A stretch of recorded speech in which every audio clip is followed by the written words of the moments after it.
और अब बात उत्तराखंड की। उत्तराखंड में नैनीताल में टूरिस्ट की बढ़ती तादाद की वजह से जाम की समस्या बनती रहती है। अब इस पर हाईकोर्ट ने संज्ञान लेते हुए तलक टिप्पणी की है और धामी सरकार को फटकार लगाई है। आपको जानकारी दे दें कि हाईकोर्ट का कहना है कि अगर वक्त रहते प्लान जमीन पर ना उतरा तो नैनीताल के हालात भी जोशीमठ जैसे हो जाएंगे। सरकार की जो योजनाएं महज फाइलों में घूम रही हैं, उन पर भी हाईकोर्ट ने नाराजगी जताई है। देखिए हमारी खास रिपोर्ट।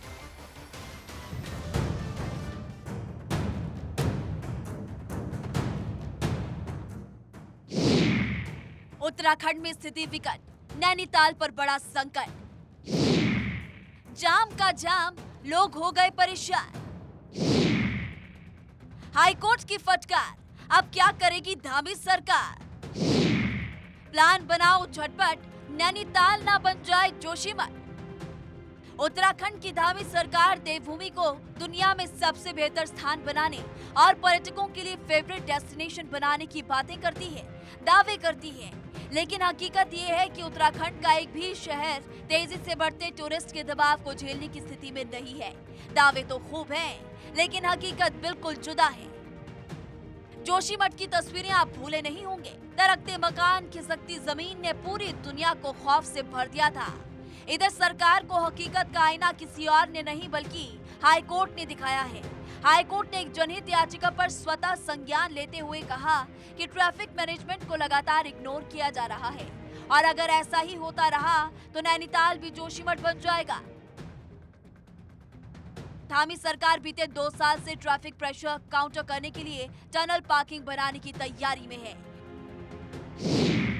नैनीताल, भीमताल, मसूरी, अल्मोड़ा, धारचूला, पौड़ी, गोपेश्वर, उत्तरकाशी, चंबा, चमियाला, रानीखेत, बागेश्वर में टनल पार्किंग बनाने की तैयारी है, लेकिन ये सब महज फाइल्स में है।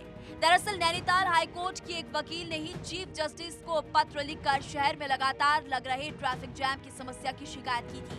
सुनवाई के दौरान कोर्ट ने सुझाव दिया कि नैनीताल में पार्किंग की जगह कम है, इसलिए हेली सेवा शुरू कीजिए और तल्लीताल से मल्लीताल के लिए इलेक्ट्रिक फेरी या फिर केबल कार की व्यवस्था हो, शटल सेवा बढ़ाई जाए। नैनीताल भी कोई एक बड़ा डिज़ास्टर या क्राइसिस फेस कर सकता है अगर ये हालात नहीं सुधरे, क्योंकि अगर आप जोशीमठ का डिज़ास्टर देखेंगे तो उसके बाद 1976 में जो मिश्रा कमेटी रिपोर्ट है उसमें साफ लिखा गया है कि बड़े ड्रेनेज, बड़े नाले, open drains, they are the life lines of the city, of the hill towns. But यहाँ एक अलग ही एक नई प्रक्रिया शुरू की गई है। एडमिनिस्ट्रेशन खुद ही नालों को कवर करके उसको टूरिस्ट के लिए पार्किंग में कन्वर्ट कर रहा है।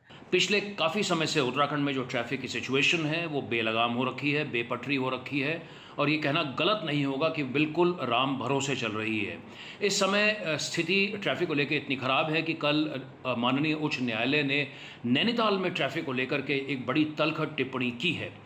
उससे एक रोज़ पूर्व केदारनाथ की विधायक श्रीमती शैला रानी रावत ने उत्तराखंड के मुख्य सचिव से मिलकर जो चारधाम रूट है, विशेष तौर पर केदारनाथ, उसमें जो फैली हुई जो अव्यवस्था है और उनका एक जो बिंदु था, तीसरा बिंदु उनके पत्र का, वो ट्रैफिक को लेकर के था। उन्होंने ये कहा कि अगर इस पर सुधार नहीं आता है तो वो स्वयं रूलिंग पार्टी की होने के बावजूद वो धरना देने पर विवश होंगी।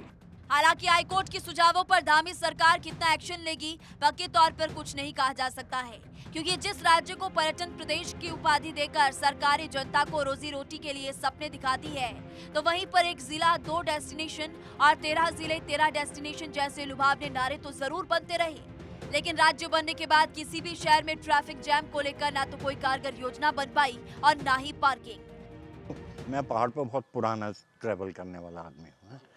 एट वन टाइम जबकि बसेस में भी अपर एंड लोअर क्लास होता था, मैं तब से ट्रैवल करता हूँ पहाड़ पे। तब पहाड़ की रोड्स बहुत ट्रैफिक बहुत स्लो चलता था, पहाड़ की गाड़ियाँ भी ऐसी थी।